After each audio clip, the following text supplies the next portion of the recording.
A gente pode perceber isso, por exemplo, nos países onde as eleições não são obrigatórias, né? A taxa de abstenção é imensa, né? Como se nesse mundo pós-moderno nós não acreditássemos mais na possibilidade humana de transformar o mundo, né? E evidentemente que essa mudança da modernidade para a pós-modernidade atingiu em cheio, né, uma instituição como a família, né? Que é uma instituição histórica, social, ela sempre existiu, possivelmente ela existirá para sempre, né? Mas ela nem sempre teve as mesmas características. E hoje em dia ela está em plena mutação, né? Ela está em tamanha mutação, eu diria, que cada vez mais, né, nós escutamos pessoas se queixarem, né, de que a família acabou, para onde o mundo está indo, não há mais valores, o que está acontecendo com a família. Pessoalmente, eu tenho uma visão menos apocalíptica e menos pessimista em relação ao que está acontecendo com a família.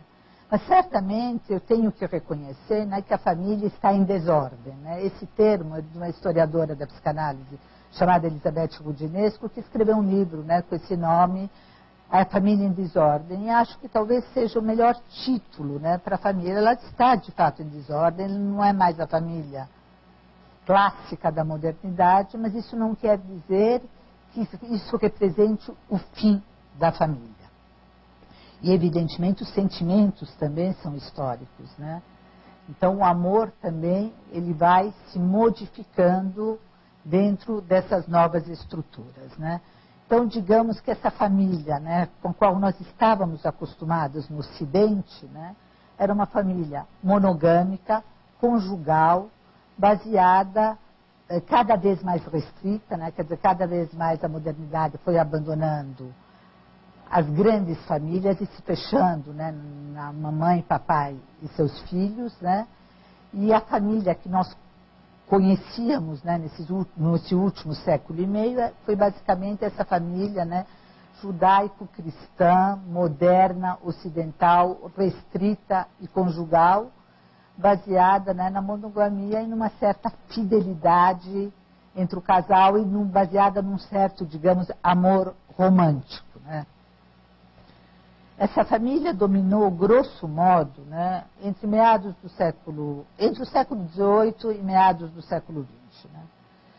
Só que para nós é muito, né, a família dos nossos pais, dos nossos avós, dos nossos bisavós, a ponto de a gente achar que talvez tenha sido o único modelo de família existente, né? Durante muito tempo dominou uma família patriarcal, né, baseada na figura do pai, que era um pouco representante de Deus, do rei, e que era um pouco o pai patrão, né? O pai em torno de quem girava toda a família, né?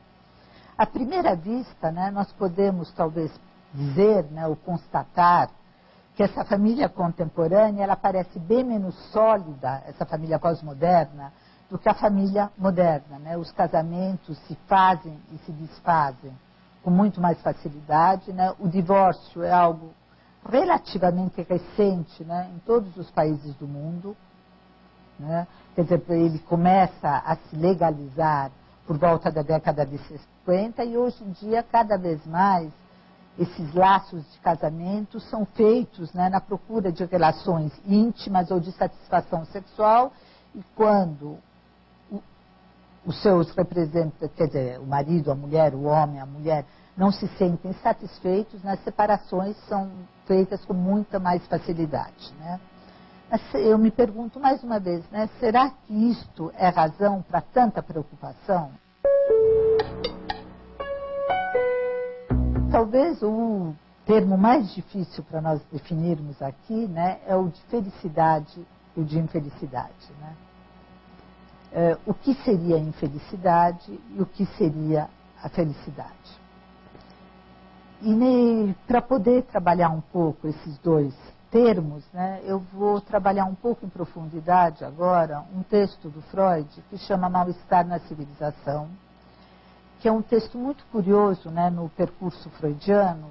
Bom, primeiro porque ele foi escrito em 29, publicado em 30, né, no momento, né, que o Freud pensa isso no momento da crise da Bolsa de Nova York, num momento difícil historicamente, onde de alguma maneira parece que ele já estava sentindo o que estava por vir, né? E quando eu digo o que estava por vir, era a ascensão do nazismo e a Segunda Guerra Mundial, né? Quer dizer, de alguma maneira esse mal-estar na civilização, já como título, né, é um título muito curioso, né? E é um livro que ele próprio, ao escrever, né, ele escreveu para a amiga dele, para a Luz Salomé, dizendo o seguinte: parece que esse livro é um passatempo de férias. E no meio do livro ele diz assim: eu nunca, em nenhuma obra anterior, tive a impressão de estar dizendo o que todo mundo já sabe, né? Como se ele mesmo estivesse tomado pelo mal-estar